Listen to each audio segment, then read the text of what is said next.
ये कहानी है दैत्य दंभिकासुर और महान राजा विक्रमादित्य की। दंभिकासुर एक ऐसा दैत्य था जो जवान और सुंदर औरतों को अपनी गुफा में उठा ले जाता, उनके साथ खेलता। जब उसका उनसे मन भर जाता तो वो उनकी जीवन लीला समाप्त कर देता। वो जिस भी राज्य में जाता त्राही त्राही मचा देता। कोई भी राजा या अन्य शूरवीर योद्धा उसका कुछ नहीं बिगाड़ पाते, क्योंकि दैत्य दंभिकासुर को देवताओं से वरदान प्राप्त था कि उसे बल से नहीं बल्कि बुद्धि से मारा जा सकता है। जो कोई भी उसे बल से मारने का प्रयास करेगा वो पत्थर का हो जाएगा। दंभिकासुर की मौत का रहस्य छुपा था उसकी 7 गुत्थियों में, यानी उसके 7 सवालों में। पर उसके साथ युद्ध करने वाले किसी भी राजा या शूरवीर को ये रहस्य मालूम नहीं था। इसलिए जब भी कोई उसके पाप कृत्य से दुखी हो उसके पास जाकर उस पर हमला करता तो देवताओं के वरदान स्वरूप वो पत्थर का हो जाता। हर तरफ दंभिकासुर का कहर मचा हुआ था। पत्थर का हो जाने के भय से कोई भी उसे रोकने का प्रयास नहीं करता।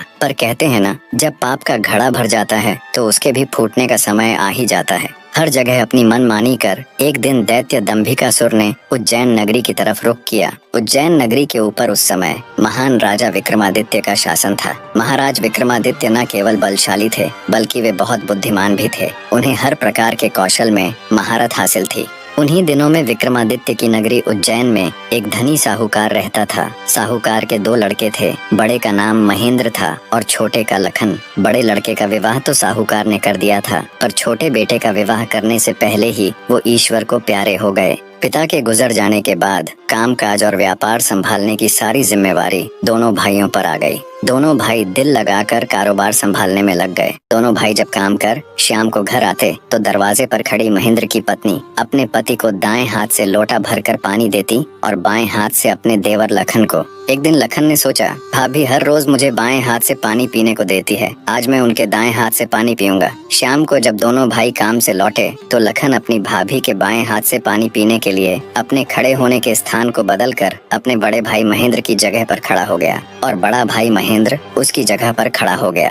लखन की भाभी जब उनको पानी देने के लिए आई तो उसने एक हाथ को दूसरे हाथ के ऊपर से करते हुए दाएं हाथ का लोटा अपने पति को दे दिया और बाएं हाथ में पकड़ा हुआ लोटा लखन को दे दिया। ये देख, लखन बोला, भाभी आज मैंने भैया के स्थान पर खड़ा होकर सीधे हाथ से दिया हुआ पानी पीना चाहा, परंतु आपने अपने हाथों को बदलते हुए मुझे बाएं हाथ से ही पानी दिया। आप मुझे बताएं, आपने ऐसा क्यों किया?